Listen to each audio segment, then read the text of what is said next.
போடலாம், ஸ்பைசஸ் தான். அப்பதான் பிரியாணி நல்லா டேஸ்டா இருக்கும். ஹலோ ஃப்ரெண்ட்ஸ், இப்போ நம்ம ஆனியன் போட்டுக்கலாம்.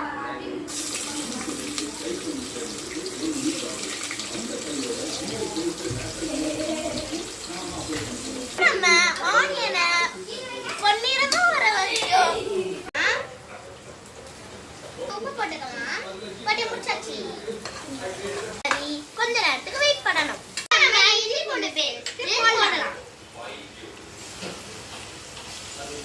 நம்ம தக்காளி போடலாம்.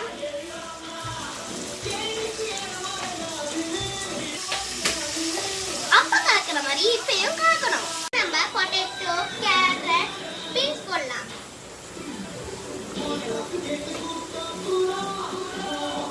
நம்ம பட்டாணி சேர்த்துக்கலாம். நம்ம தயிர் சேர்த்துக்கலாம். இப்போ நம்ம புதினா மல்லியும் பிரியாணி பொடியும் சேர்க்கலாம்.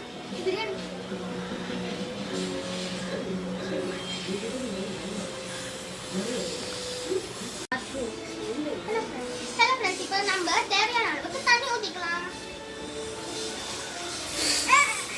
வச்சிருக்க அரிசியை சேர்க்கலாம்.